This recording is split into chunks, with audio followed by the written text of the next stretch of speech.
Nós já estamos de volta e na última semana nós começamos a falar aqui no Manhã da Piedade sobre um assunto que é muito interessante, né, e gera dúvidas em muitas pessoas, que é herança. Nós falamos também que existem várias questões a serem levadas em consideração, né? Quem são os herdeiros, como deixar um testamento, quais são os tipos de testamento. Nós começamos a falar sobre isso, né? Entre tantas outras questões. Então, hoje nós vamos entender um pouco mais sobre este assunto com a participação aqui no programa, ele que está de volta, né, do advogado especialista em direito da família, em direito de família, que é o Rachid Silva. Bem-vindo novamente. Como nós falamos, você está de volta. Muito obrigado, bom dia. Nós começamos a falar sobre herança na última semana, o tempo foi curto, porque é um assunto que tem tantos detalhes, tantas peculiaridades, né? Verdade. E nós começamos a falar sobre testamento. Sim. Você falava como que deve ser esse testamento, né? Sim. O que deve conter. Mas aí você começou a nos dizer que são três modelos de testamento. 3 tipos. Queria que você explicasse, então, para quem está em casa, que tipos são esses? Qual que é a diferença também entre eles? Perfeito. Primeiro a gente lembrar que o testamento ele significa a vontade daquele que faleceu, né? Como se a pessoa depois de falecida falasse. Então esse testamento é um documento, ele tem 3 formas, como você disse, nós podemos usar de 3 modelos. O primeiro deles, o mais simples do ponto de vista da sua elaboração, chamado testamento particular. Ele pode ser redigido pela pessoa numa folha de caderno, à mão, não precisa de formalidades para essa redação, pode ser também digitado, datilografado, e ele deverá conter a vontade da pessoa, Sim. aquilo que ela quer, lembrando que no último programa nós falamos que ela poderá deixar até 50% Sim, do que ela tem. Isso. Né?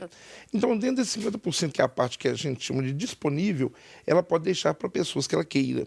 Mas Que não precisam ser da família. Não também, precisam ser os herdeiros que nós falamos na semana passada, os herdeiros legítimos. Exatamente. Só que esse documento produzido por ela tem que conter assinatura também, identificação de 3 testemunhas, que não podem ser, inclusive, beneficiadas pelo próprio testamento. 3 pessoas maiores, capazes e que vão comparecer ali dizendo que assistiram a pessoa redigindo esse testamento. Ele é guardado, fica em casa, na gaveta, como dizem os outros, e quando a pessoa falece, ele é levado à aprovação. Tem que ser levado a um juiz da vara chamada de sucessões e o juiz vai reconhecer a validade daquele testamento, as disposições foram feitas. É aprovado o testamento e aí os bens são divididos. A partir da leitura do testamento. Isso, da leitura e aprovação pelo juiz. Sim. O segundo modelo é um modelo chamado místico ou misterioso, secreto. Né? Que modelo é esse? Por quê? A pessoa faz sozinha, sem a participação de ninguém, põe no envelope, lacra esse envelope e leva até o cartório. E diz, esse envelope contém meu testamento. O tabelião no cartório recebe, na presença de 2 testemunhas apenas, de que aquele documento foi entregue no envelope fechado. Essas testemunhas não sabem o conteúdo do testamento. Só presenciam que o senhor ou a senhora foram até o cartório, levaram um documento no envelope lacrado e falaram, é meu testamento. Ele lavra, então, um auto desse testamento, registra ali no cartório e fica guardadinho. Quando a pessoa falece, os juízes normalmente já pedem, na abertura do inventário, que os cartórios sejam oficiados, a gente leva uma certidão dizendo se tem ou não testamento. Se tem um testamento lá, vai para o juiz vai abrir, na presença, então, dessas pessoas beneficiárias, serão chamadas, vai abrir o testamento e ver se está tudo conforme a lei, e então esse testamento também será validado. E o último modelo, que é o mais seguro do ponto de vista técnico, é o chamado testamento público, porque ele é feito pela pessoa perante o tabelião, no cartório, na presença de 2 testemunhas. A pessoa comparece, fala para o tabelião aquilo que ela quer, ele manda alguém digitar, reduz aquilo a um termo, todos assinam na presença do tabelião e ele fica gravado. A diferença que você dizia de um para o outro e por que dessa modalidade? Veja bem, o primeiro que é particular, eu posso fazer um testamento e ninguém nem saber que eu tenho um testamento. Por quê? Da minha vontade que ninguém saiba. Talvez haja conflito na família, eu quero fazer um agrado para um afilhado, para uma pessoa que eu goste mais. E não vai criar polêmica, Não vai criar polêmica durante a minha vida. Depois que eu morrer, se resolvam, né? O testamento, que é o chamado secreto, melhor ainda, porque ainda que saibam que existe um testamento, ninguém sabe o seu conteúdo. E isso leva a algumas questões também na órbita familiar, que evita esse desgaste, principalmente pessoas que têm muitos bens, essa briga ainda em vida, né? E o último, que é o público, é o contrário. Ele é realmente público. Qualquer do povo que quiser pode comparecer ao cartório e pedir uma cópia daquele testamento de fulano de tal. As pessoas podem ter acesso a ele. Podem. Aí ele pode gerar uma polêmica, porque as pessoas podem começar, ou de um lado, a assediar esse testador, né? e bajular e etc, etc, querendo merecer essa confiança ou de entrar no testamento, ou de aumentar a sua participação. Que aí envolvem outras questões. E outros né? que estão fora e às vezes podem ameaçar Sim. esse testador, né, e trazer até complicações. Mas ele é muito seguro. Muito seguro. Agora, qual é o tipo mais comum? Qual que as pessoas mais fazem? Olha, o mais comum é o testamento público. Né? As pessoas, quando se voltam para o testamento, e a gente falava aqui no programa passado, não é da cultura do brasileiro, né? É nem o seguro e nem o testamento. Fala testamento, as pessoas já associam uma coisa muito difícil e longa. Nossa, já vem você escrever esse testamento aí, parece um textão, Grande, né? Que coisa se fala grande, hoje em dia. Mas não, o testamento é uma coisa simples. Nós falávamos aqui, quando eu falo do testamento particular, tem um tal do codicilo, que é um pequeno testamento, quase que um testamento, mas é uma pequena deixa que você faz de bens de menor valor. Então, o objetivo é deixar essa vontade expressa. O mais seguro deles é o público. Esse secreto, ele é feito geralmente por pessoas que tenham polêmicas na família. Sim. E o particular, ele é feito numa boa dose, mas ele, pela sua insegurança, ele nem é tão recomendável. Né? Agora, outra questão que as pessoas têm muitas dúvidas também, talvez a pessoa morreu, não deixou testamento, nem nada. Quer dizer, ela deixou alguns bens, mas a dívida dela é maior que todos os bens. Essa é uma Como grande resolver dificuldade. isso, Rachid? Quem é responsável por essa dívida? Na verdade, é o seguinte, a herança tem que pagar todas as suas dívidas, ou as dívidas daquele que faleceu. Então, a gente fala que até o limite da força da herança, os herdeiros não recebem. A ordem é pagar primeiro as dívidas, depois o que sobrar a gente vai rateia. dividir. Né? E isso é uma ordem da própria lei. E quando a pessoa falece devendo mais do que tem, então esse excesso não será assumido por aqueles herdeiros, a não ser que eles tenham participado daquela dívida de alguma forma. Que tem alguma assinatura Alguma comprovando, assinatura, se alguma foi coisa nesse fiador, se sentido. foi avalista do pai ou da mãe ou do irmão, né? Na compra de um imóvel, na compra de um terreno, de um carro e tal. Se ele não participou, ele só responde até a força da herança. Agora, se essa herança tem também dívidas fiscais, trabalhistas, né? Essas dívidas todas serão quitadas antes, elas têm preferência. O herdeiro não pode botar a mão em dinheiro se os empregados daquele que faleceu ou se também a ordem tributária não for satisfeita.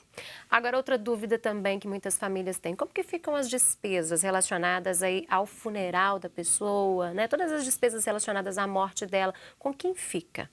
A primeira ordem, quando nós falamos no programa passado, da chamada ordem de vocação hereditária, ela também é seguida para quem vai ser o inventariante, ou, no caso de haver testamento, o testamenteiro é nomeado pelo próprio falecido, né? Já falava, fulano de tal que vai ser o meu testamenteiro, é o que vai cumprir o testamento. Essa pessoa, que é inventariante ou testamenteiro, é que tem que dar cabo de todas as obrigações do É inventário. responsável por tudo. As primeiras delas são as dívidas do próprio funeral. E muitas vezes a pessoa falece, deixa uma conta bancária, por exemplo, que até tem dinheiro, mas ninguém tem acesso à conta. Porque tinha um cartão, ninguém tem a senha. E o certo até é não mexer na conta daquele que faleceu antes de ordem judicial. Então, essa pessoa, às vezes, tem até que satisfazer as despesas, pagar aquelas taxas de funeral, e depois ela vai se ressarcir, juntando os recibos no processo. Paga por conta própria e depois Isso, é e pedindo ao ressarcida. juiz que devolva aqueles valores. Em outros casos, não havendo esse recurso, pode-se imediatamente, no dia do óbito, inclusive, pegar o atestado de óbito, correr e pedir ao juiz uma chamada liminar, uma ordem liminar para que possa ser sacado o dinheiro do banco, Imediato. até para o próprio funeral. Animais de estimação. Hoje é muito comum que as pessoas tenham em casa os animaizinhos de estimação, né? A pessoa morre. Com quem fica esse bichinho? Nossa, e hoje isso está dando confusão até entre os vivos, né? Porque nos casos de separação e Separa divórcio e é o hoje, problema. O cachorrinho tem que passar o fim de semana nós já com estamos, com exatamente, outro. nós já estamos regulamentando direito de visitas e pensão de pets, né? De animais. Em outros planos até tem cavalos, tem boi, vaca de premiada já aí de concurso. Não, nós já trouxemos aqui cobras, É verdade. animais de estimação exóticos É verdade, também. exóticos. E nesse caso, tanto no caso de separações e divórcio, quanto no caso da sucessão, há de haver um entendimento daquilo que seja o melhor para a proteção do animal, do ponto de vista da lei de proteção dos animais, e para a proteção dos interesses daqueles que sobreviveram. Na ordem da vocação hereditária também serão agregados aqueles bens que vão ser transmitidos às pessoas mais próximas. Então, primeiro aos descendentes, aos ascendentes, ao cônjuge sobrevivente. Se não houver acordo entre eles, o juiz vai procurar identificar qual que é o interesse melhor, tanto da proteção do animal, quanto também da satisfação da vontade das pessoas. Tudo vai ser observado, então. Tudo vai ser levado em consideração. Daquele animal também, tudo é né? levado em consideração. Agora, coleções, quando a pessoa que morre, ela deixa vários itens aí, que tem gente que coleciona vários produtos, né? É interessante falar, porque as coleções, elas entram, inclusive, num de esquema prático de avaliação que vai muito até da questão estimativa. Eu já conheço colecionadores de vários tipos e já tive, inclusive, alguns casos no escritório. Tem gente que coleciona carros, outros tampinhas, Tampinhas, né? de refrigerante ou de cerveja e coisas que para uma pessoa tem muito valor e para outras não tem nenhum. É Né? verdade. Cartões telefônicos, Sim. chaveiros, etc, etc. Por se tratar, e vou dar um exemplo aqui clássico, né, que é o Vando, né, o cantor Vando, que ao falecer deixou, inclusive, uma grande polêmica pela coleção de calcinhas que ele tinha. Ficou né, bem conhecido por isso. E foi ao judiciário. Eu acompanhei até parte desse desenrolar processual, porque havia disputa. Por quê? Por causa do valor estimativo daquilo que, seguramente, para os fã-clubes e para as outras entidades ligadas a ele, tinha ali um valor. Né? Então, isso será levado em conta como patrimônio e o juiz observará sempre essa questão da valoração, não só monetária, mas também afetiva. Proximidade ali Proximidade com a pessoa. Né? Tá certo. Rachid, mais uma vez, muito obrigada por ter vindo aqui ao Manhã da Eu que Piedade. agradeço. Papo muito interessante mais uma vez e até a próxima. Até a próxima. Você aí de casa, continue conosco aqui no Manhã da Piedade. Nós vamos fazer uma pequena pausa. Voltamos já.